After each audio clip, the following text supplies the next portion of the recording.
نفیل بھی اس لشکر میں ابری کے ساتھ موجود تھا اور یہ عبدالمطلب کے دوست تھے۔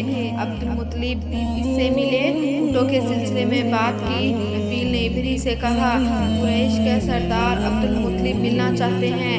یہ شخص تمام عرب کا سردار ہے، شرف اور بزرگی اسے حاصل ہے، لوگوں میں اس کا بہت بڑا اثر ہے، لوگوں کو اچھے اچھے گھوڑے دیتا ہے، انہیں احتیاط دیتا ہے، کھانا کھلاتا ہے۔ یہ گویا عبدالمطلب کا تعارف تھا۔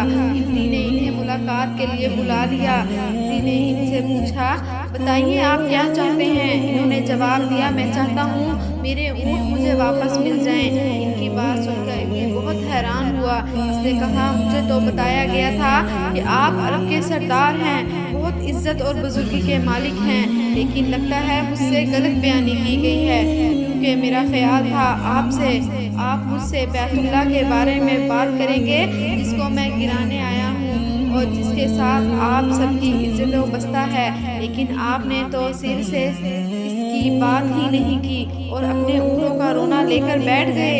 یہ کیا بات ہوئی؟ اس کی بات سن کر عبدالمطلب بولے، آپ میرے اونٹ مجھے واپس دے دیں، بیت اللہ کے ساتھ جو چاہے کریں، اس لیے کہ اس گھر کا ایک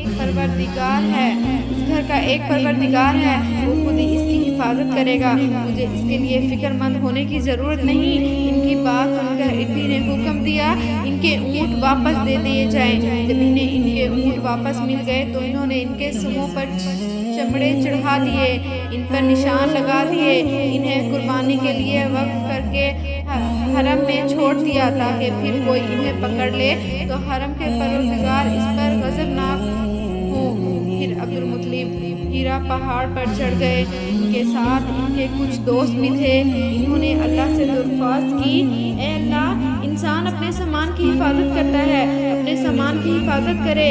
ادھر سے ابری اپنا لشکر لے کر آگے بڑھے، وہ خود ہاتھی پر سوار لشکر کے درمیان موجود تھا۔ ایسے میں اس کے ہاتھی نے آگے بڑھنے سے انکار کر دیا، وہ زمین پر بیٹھ گیا۔ ہاتھی نے بانوں نے اسے اٹھانے کی کوشش کی لیکن وہ نہ اٹھا۔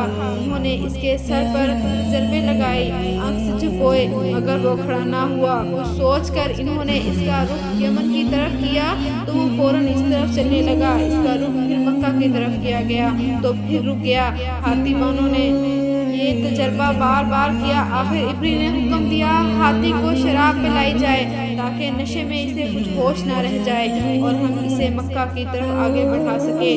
چنانچہ اسے شراب پلائی گئی لیکن اس پر اس کا اثر بھی نہ ہوا۔